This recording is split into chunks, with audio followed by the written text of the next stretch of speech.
Greetings, everyone. This transmission's about natural and spiritual law and human law.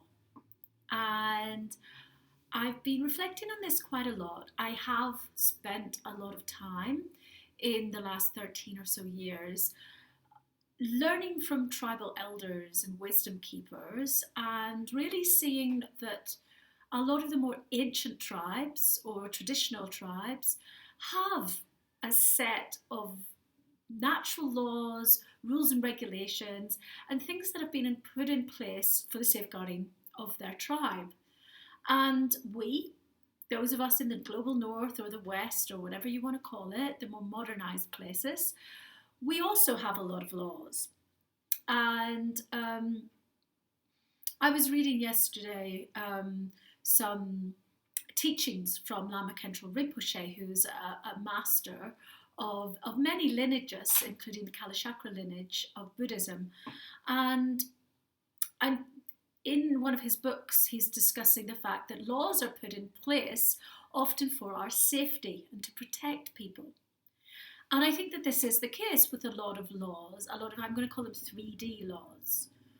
But what I've seen and actually experienced firsthand has been often a very crazy intersection where things like tribal law and 3D law hit, and a lot of confusion ensues with tribal groups when people, for instance, in Australia try to enforce white man's 3D law onto very ancient tribes who have their own system that is more in alignment with the natural surroundings and through the way their kinship, their tribal structure works. And this creates a lot of confusion.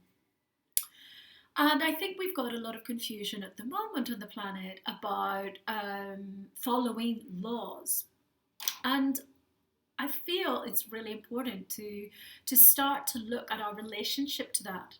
I'm not saying people should be lawless, let's all create anarchy and dismantle everything, but it's kind of important that we think about the chicken and the egg in some of these things and actually think about where we are in relation to that right now. And I'm going to give an example of me right now. I'm in Mexico and I operate as a sovereign being. And for those of you who don't know what a sovereign being is, a sovereign used to be kind of what we would apply to somebody like a king or a queen. And there are many sovereignty movements around the world now who go through legal 3D law to help people to dismantle from feeling so subordinated by the system. And there's quite a lot of very heavy stuff in there. And there's some amazing warriors who really apply the pen and the word to gain their sovereign freedom from 3D law. I just want to explain. I actually just feel and just act as a sovereign because I actually feel I don't even want to go into that system of arguing and fighting, but I really, really honour, especially the tribal brothers and sisters whose first language isn't even the language that they fight in, who do this to help people have more rights. Because what's happened, like a lot of things on the planet, is that there's a little bit of a runaway train. That which was set up to protect people has now become a bureaucratic nightmare in many, many institutions. And so for some years, I have for many years renounced my subordination to man-made systems because I like to do work in nature. I work with nature. I work with tribal groups, but I'm not at war with anything, okay? So I see that a lot of things are okay, but I am in service to all the beings in this planet in a non-dual way, as long as it's for the greater good and it's not harming other beings. And it's almost like I made a pledge some years ago. And we see this in things like Buddhist lineages, where if you start to commit to natural or spiritual law, a lot of what's going on in your world starts to take care of you because you're actually making an allegiance to something higher than a fabricated 3D thing, okay?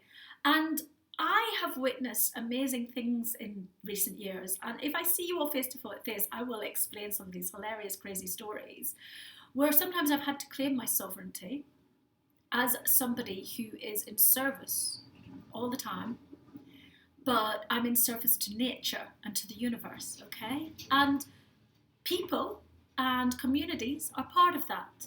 But I also like the animals, I like the trees, I talk to the stones.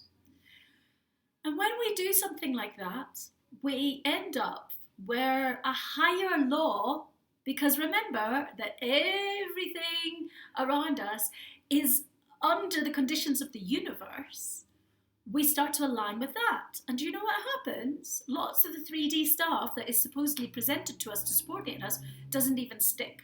It's almost like we get different treatment because naturally there's a hierarchy. There's 3D man-made law is bottom, okay? And we have all these different tribal precedents, not even precedents, but precepts that would sit for the ecosystem or the group and their needs. And as we go up, there are different spiritual principles and ethics, and then there's a universal law. And it's really important to remember this. And we're all creatures of the universe. And I want to explain that even if you look at life and coming into this world, there is something bigger than us that cannot be written in a law.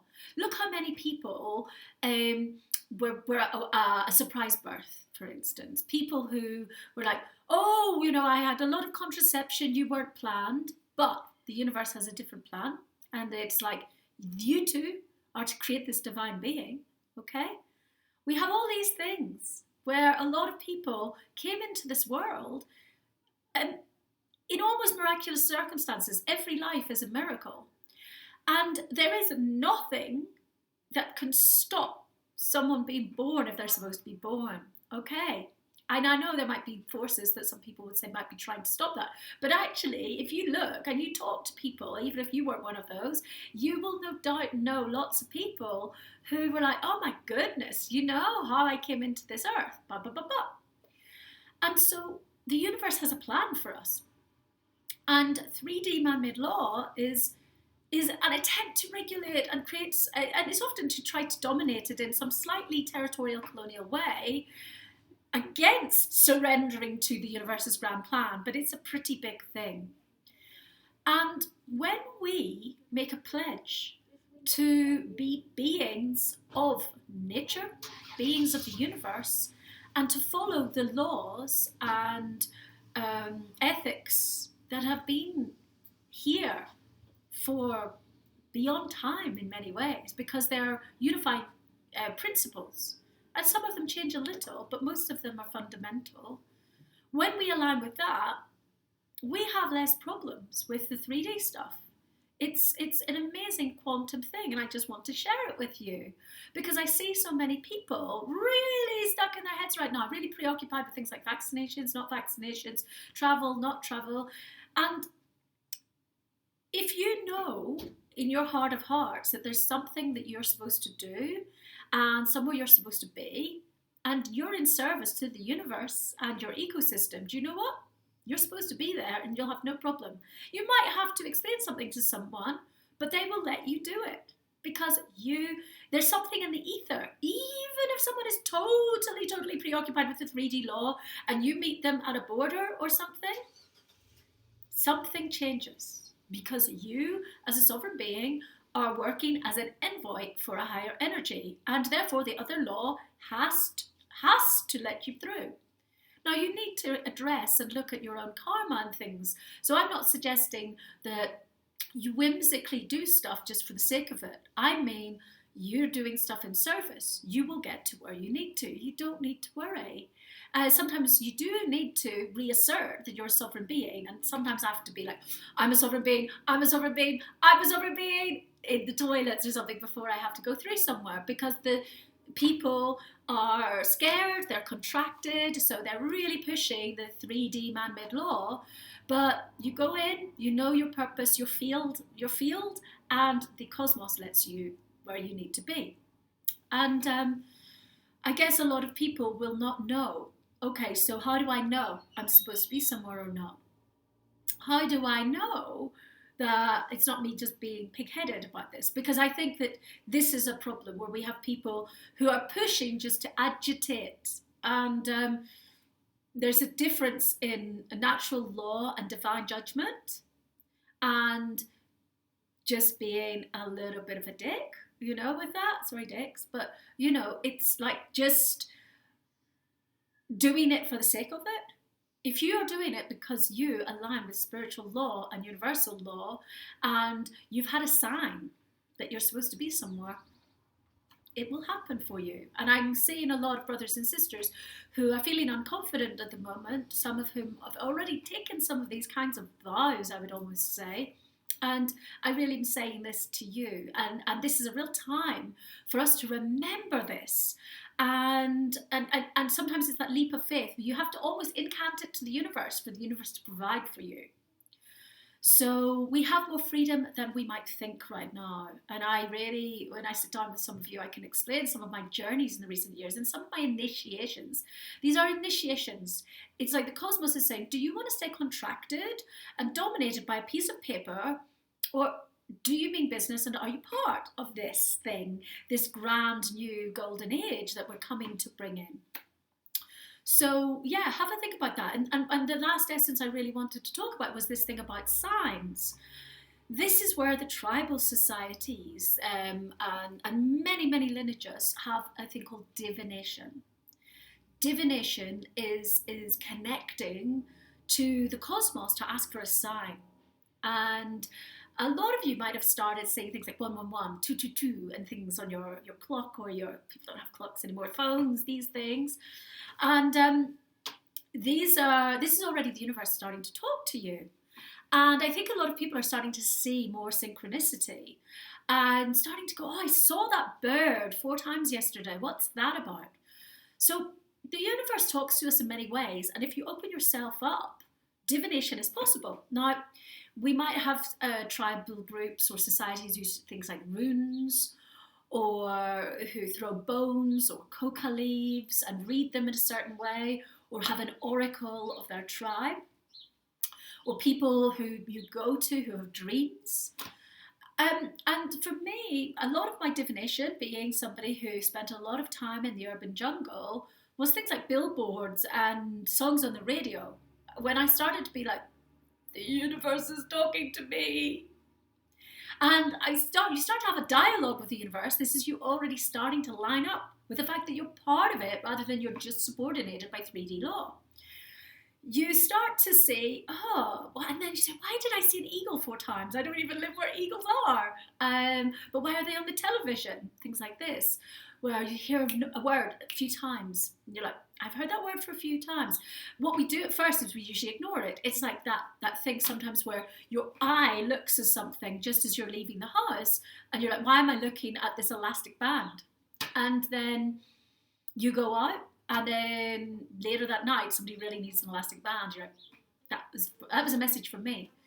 And the more and more we actually go, right, that strange looking arbitrary object is talking to me.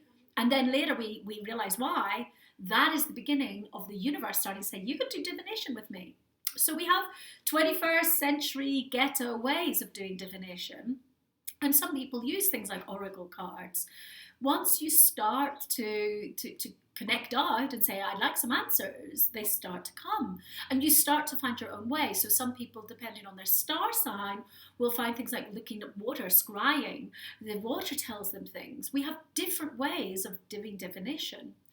And just simply getting messages. And some people, of course, are clairvoyant, so they see things. And some people are claircognizant, and they just wake up with a knowing one day that, no, I don't have to do that appointment on that date. I have to change the date to 3 days later.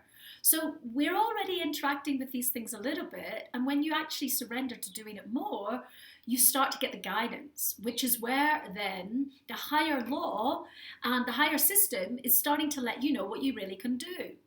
So in this time where a lot of people feel very powerless and cut off and being told, you have to do this, you have to do this, I would beg to differ.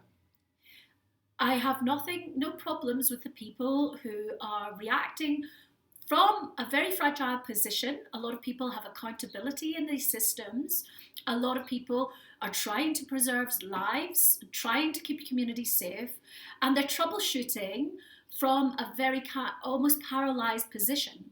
So people are working with law and bureaucracy in a way that they haven't had time. They're troubleshooting, so they haven't had time to meditate or think a lot of this through. A lot of them don't meditate anyway. So a lot of the 3D law that is made, it's expedient. It's been made hastily. Nobody's really fully worked out what the right answer is. And if you actually look at a lot of the 3D laws at the moment, a lot of them have a lot of, what would I say? I can't think of the word. A lot of flimsiness in what the actual meaning is. So when people are reading a lot of the 3D laws at the moment, when they're reading from a contracted place, they're thinking they're being told they're absolutely prohibited from doing something. But actually, a lot of these new laws and things are guidelines. And so I'm not saying go out and break the law, but I'm actually saying if a higher guide is telling you from a higher place that there is something for you to do somewhere, then you have a higher destiny than what the people who are really trying very hard to look after you, but aren't the universe, have put in place. And you can, in a nice way, just look at that. And rather than giving your power away, which means then it gets taken, you can do your little bit to help us all to find our alignment in this time, because all of us have a role and a place. And I honour the people who are having to make laws. It's a very difficult thing for them to do, but they're not the universe, okay? And when we can remember that, we actually can get some inner power. And if we can do that, we're going to be able to help the restoration and the remedy of our communities better. And a lot of this is actually going to be things like traveling less. I'm very grateful because I am being shown I'm to travel, but I am actually getting places where I can stay for longer because I'm somebody who's been traveling a lot for the last 13 years. So it's beautiful. I'm like, brilliant. I'm still getting my signs, but I'm actually also getting signs that I'm allowed to actually unpack, which is really good. So just know you have more freedom than you think. And rather than getting annoyed about not having freedom, maybe talk to the bigger energy and see what your place is, because the universe is just waiting for you. And with that, we can get the next age up and running. So I hope this transmission is helpful to you. I mean this to empower you, to help you to remember there's something bigger, and that really there's a beauty when you express your sovereignty, but there is a catch, and the catch is you have to want to be an active player, and you have to want to be part of the universe. If you want to be nannied and controlled, then there is a system there for you. But if you don't, then it's important that you look at your reciprocity with the universe and the sentient beings around us and the field around us, because this opting in usually requires things like giving little land offerings or looking after animals or talking to trees or whatever. But it's way more liberating, and it's just like active Jedi mind tricks, except that there's no trick. It's just natural law. So enjoy, creatures of the universe. We are all here. Take care. Ciao, ciao.